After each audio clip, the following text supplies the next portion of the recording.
So they would say that the study of Zen is like putting legs on a snake or a beard on a eunuch. It is somehow, well, we would say our metaphor is gilding the lily. Is doing something unnecessary, and by doing it, making a mess of everything. Because, you know, lilies are not very happy when gilded. Snakes find legs inconvenient. So this is the humor in the whole thing, that when you catch yourself doing something such as looking all over the house for the spectacles you're wearing, there's nothing when you find out what you've done but to laugh. And so in the same way, when you are trying to get yourself liberated from an ego which never existed in the first place, when you discover that that's the case, there's nothing for you to do but laugh at yourself.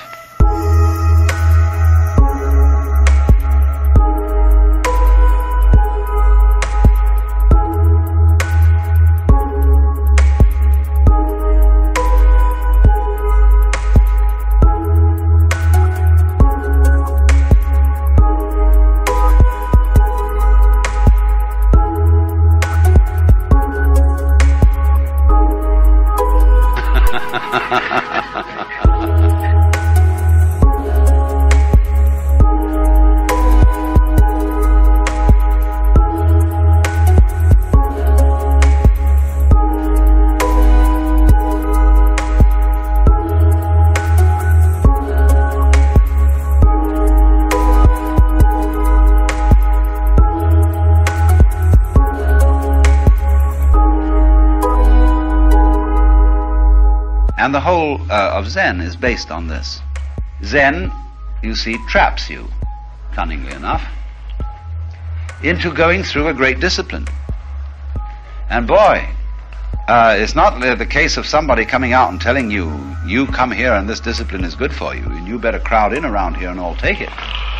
No, if you apply for admission to a Zen school, you get thrown out immediately. They don't want you. So you have to force your way in. You really have to lay your head on the block and say, I am in trouble. I firmly desire, I sincerely intend, I will curse and swear that I do indeed want to become a Buddha before anything else in the world. And unless you make that much fuss about it, they will not let you in. And then what they do is they fix you up with the funniest problems.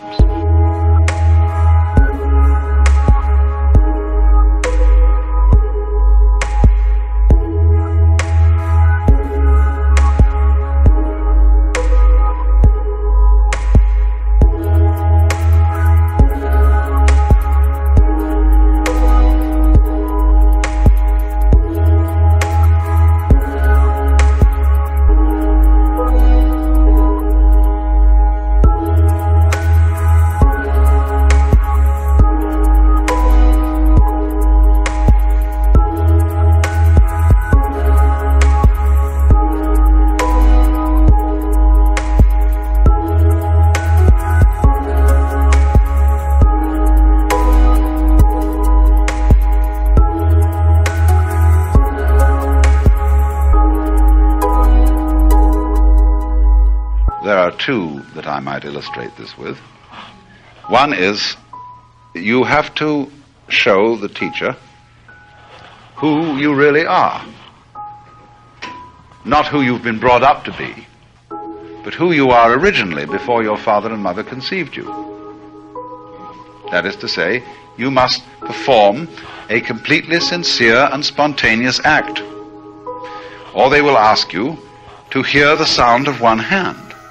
You know, there's a Chinese proverb which says, one hand doesn't make a clap. So what is the sound of one hand?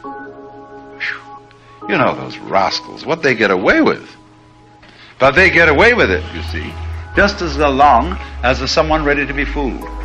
Just so long as you will allow yourself to be put down into pretending that you're just poor little me. and that you're this little separate ego who has all these problems and is disconnected, and it isn't, after all, the whole universe. And as long as you feel in that way, some smart old master can put you down and can trap you up by persuading you in some way or other that you haven't made it.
That's your egotism. They go through all this, and it's just like someone being put in a squirrel cage, or set to chasing his own tail, or trying to catch his own shadow, but under the supervision of a teacher who knows just exactly what's going on. The teacher himself has been through it, and he's not like the other kind of teacher who is still a student and who is urging his students to keep on the rat race because he's still on it. Finally, it dawns. You see, when you persistently do something absurd, eventually you'll have to see it. As Blake says, a fool who persists in his folly will become wise. But if you're really consistent about it, if you really go for that foolishness, then you'll suddenly realize that you have made yourself absolutely absurd. Then there is nothing to do but laugh.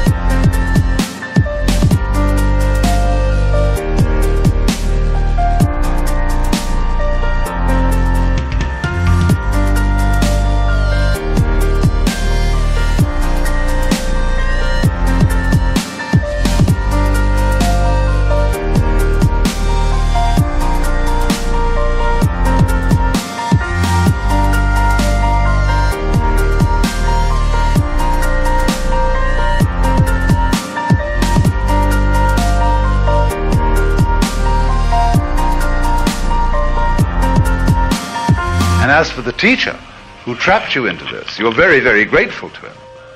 But you see that after all, he's a big hoax. Because here he is in his robes and in his dignity. And he's just an old rice bag who tricked you into this. As Rinzai himself put it, one of the great Chinese Zen masters, it is like using a closed fist to deceive a child. His method of teaching is like that. As you know, when you've got a child, you've got a closed fist, and you say, "What have I got here?" And the child's full of excitement. He says, "Show me." And you say, You've got to guess. "What have I got here?" He says, "Show me." The child tries to pry your hand open, and you hide it in every way, and the child gets more and more fascinated. And finally, in the end, nothing. Well, it's all like that. Because you see, take it another way. What are you holding on to? What are you protecting? What are you anxious about? What is it that you don't want to lose? And you discover eventually that all you're defending is defensiveness.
started defending something, you build up a wall, and then you got worried about whether the wall would stand up, so you build another wall around it.